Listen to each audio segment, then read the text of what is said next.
kumusta po mga Cubs? Merry Christmas po and Happy New Year po sa inyong lahat.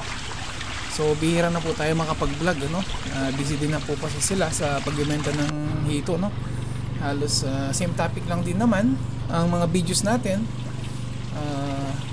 Kahit paano, nagpapasalamat po kaming lahat at sa mga nagsusubaybay at tumatambay sa aming channel na cubsfarming.tv. So for today's video po, pag-uusapan po natin yung about sa pan preparation. Nag-order po kasi kami ng mga fingerlings. Nabakante na po kasi yung isang pan. So papakita po namin dito sa video na to sa kayong pag-harvest namin, no? So yun na nga po, nabakante yung isang pan natin. Kaso marami pa rin po yung natitira doon sa mga inalaga natin. Kung naalala nyo po, no? Naglagay po tayo nung August 4, 2023. So malapit na rin po sila mag 5 months, no?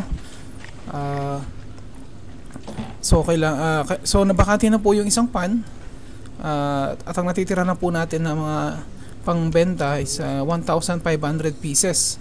So paunti-unti po nababawasan na po ng yung mga hito natin. Kasi this month may holiday po kasi, no? So syempre minsan ayaw din po kasi ng mga tao na puro karne lagi. So karamihan gusto ay fresh na isda. So marami pong kumukuha sa atin ng hito. So mabenta po talaga sa ganitong buwan. Kaya dapat marami tayong stock. So imbes na ibenta natin sa bultuhan, ibenta natin ng patingi-tingi. Marami nang pong bumibili. So kaya nga ito po, nagpagawa kami ng maliit na pan. Ayan, kung makikita niyo po sa video, may sukat na approximately 2 square meter. Maliit lang po talaga siya kasi pangbenta po talaga yan. Tinataasan lang po namin ng konti kasi tumatanong po minsan yung mga hito natin, no? Bali dito po namin nilalagay yung mga hito na almost 20 kg.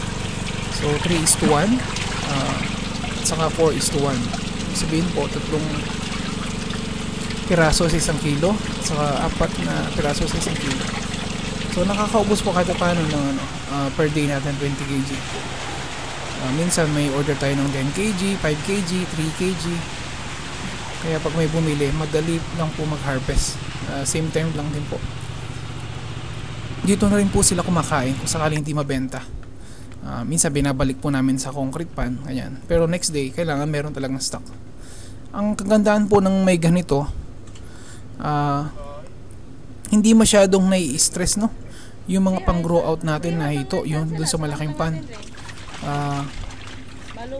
Mag-alternate harvest lang po kayo. Next day harvest, next day hindi. So continuous po yung pakain natin dun sa grower. So madali po mag-harvest. Hindi na-overload yung paglaki po nila.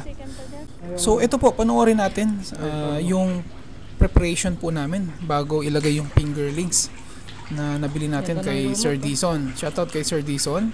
Ayan, makikita nyo po sa video. Mga quality fingerlings po yan, no? So 4 days na po ang preparation namin. So unang araw, nagpalit po kami ng tubig, lininis yung wall. Pinalitan po namin yung tubig, tas babaran. Next day, palitan ng tubig, tapos maglagay ng fertilizer at saka atubi po, no? Ayan, kung makikita nyo po dyan sa video. Maglagay din kayo ng konting asin. Okay din po yan. Sa third day, palitan ulit ng tubig. I-wash out po yung mga fertilizer na linagay. Okay naman po yan, wala pong problema. Kahit hindi ma-wash out lahat, okay naman po yan. Kasi subukan na po yan, na-try na po namin. Saka sa mentor po natin, okay naman po. Wag lang po yung mga ibang yung puti na abono, yung fertilizer, wag po yan, no? Tapos lagyan po ng bagong tubig, babaran. Tapos next day morning, palitan ulit ng tubig. Ito na yung final water na paglalagyan ng fingerlings. May aerator po kami ngayon para maiwasan po yung extra mortality. Kailangan po talaga pag mga fingerlings. Kasi mataas po yung walling natin. Unlike dati, doon sa pan number 3, kung naalala nyo, mababa po yung walling. Mataas po yung hangin. Madaling pumasok po yung oxygen. So for ang mortality lang po natin is 2 pieces.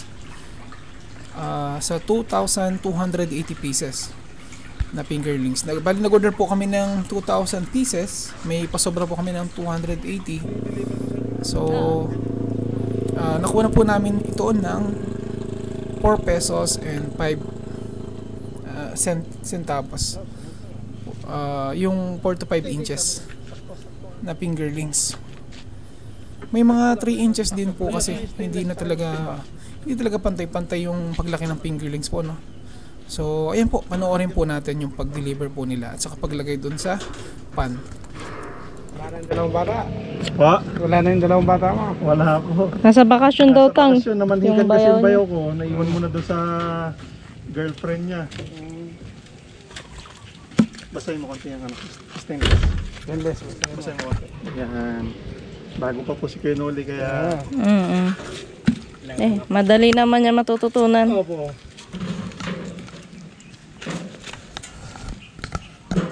Bilang. By 5. Sige. 55. 50. 55.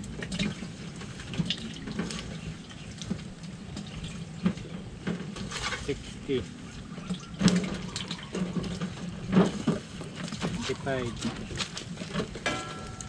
70. 75. 80. 55. 90. 95. Hindi na alam. Sige. 5, 10, 15, 10. 20, 21. 21, Ano ko na lang ma'am? 2, 1, 5. 2. Tapos bigyan ko kayo ng ano na lang. Gawin ko ng 250 yung mortality. Mas ko. Ako na nga habol.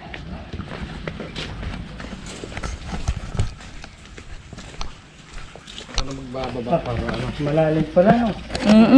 Kasi binabaha po kami dito. Yan.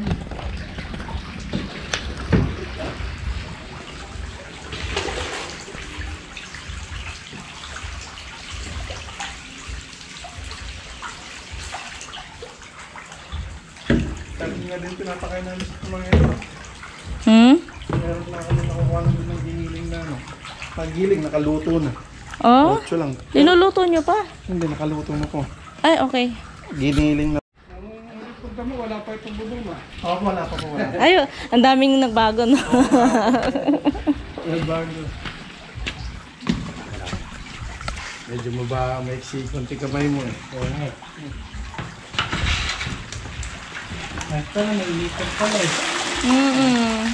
Dito ako bayar dito kami punta sa kanila dito. Dito? Oo. Saka dito kahasang na isda lang yung napakain yun. Iyan sir yung air compressor namin. Masyadong malakas yan. Kaya sabi ko hindi pwede sa fingerlings yun, no? Ay, opo. Yung ibang naging experience ko sa problemang ganyan, bumili silang ganyan, malalaki, 100 watts. Tapos pinaikutan nila lahat, bawat hindi na nakakapagpahinga yung mga fingerlings. Kasi maalon masyado yung tubig. Stress na po. Ay, stress lang. Kaya ayun. May pinalumot pa namin yan bago dumating tong mga to eh. Opo. Kasi lininisan namin yung walling, nilinisan ni Tatang. Kaya mga ilang days binabaran ko muna yan. Hindi ko tinagal yung lumot. Opo. Kasi may lumang lumot siya. Okay naman po yun. So, ayan po, kung makikita nyo po dyan sa video, masisigla po at maliliksi po ang mga hito fingerlings natin. Bali, ikalawang araw na po nila. Ayan, pinapakain na po natin ang grower. Yes po, grower na po kaagad. Nasusubo naman po nila. Kasi may mga 4 inch at 5 inches na rin po yan. Kung makikita nyo, malinaw po ang tubig natin. Gustong gusto po ng hito yan. At gawin lang natin simple ang pag-aalaga ng hito. Huwag po masyadong komplikado. Gusto lang naman ng hito, bagong tubig, lagi malinaw ang tubig, malinis, tamang pakain. Kami po, nagpapakain po kami ng 3 times a day. Nagpapakain kami. Tapos pag mga fingerlings, hagis lang kami ng konti, hintayin maubos, tapos hagis uli. hanggang mapakain lahat. Scattered nyo po na maayos. Yun po yung kaganda. Huwag nyo pong ilagay lang sa isang lugar. Scattered nyo po, no? Tsaka paunti-unti po. Hintayin nyo po munang maubos yung tinapon nyo, tapos mag-aagis po kayo ulit. Ayan, kung makikita nyo po dyan sa video. So, normal lang naman po sa hito yung iba't ibang size, no? May mabilis talaga lumaki at mabagal lumaki. Kaya magsasorting po tayo nyan after 1 month. For sure may shooter na po tayo nun. Same procedure pa rin naman po tayo, traditional catfish farming with probiotics. So kung napanood nyo po yung mga nakaraang video natin, halos same lang din po ang procedure natin. Backyard lang po tayo. Ang kaganda, ang binago lang po namin yung preparation, para maiwasan po natin yung mga mortality, no, pag deliver ng fingerlings. So sa ngayon wala pa po tayong facility para sa fingerlings at breeder, no. So soon po magpapagawa tayo niyan. Tinatansya pa lang po namin kasi yung budget, kasi sunod-sunod po yung gastos ngayon eh. So, pero ang sarap po sa pakiramdam, kahit paano nakikilala na po tayo sa lugar natin sa pagbibenta ng hito, at syempre binabalik-balikan po tayo ng mga kabarya natin.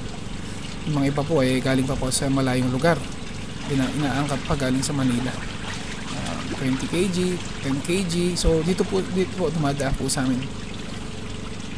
So mga kabs, hanggang dito na lang po ang vlog natin. Maraming salamat po sa panonood ng aming mga videos. Please like and subscribe to our YouTube channel, CubsFarming.tv, at mag-share po kami lagi sa inyo ng mga ideas about sa catfish farming, backyard po, no? At see you po sa next video. Sana maubos na po ang mga hito natin na natitira at mabenta natin sa magandang halaga, at magbibigay po kami ng mga tips sa inyo. Alright?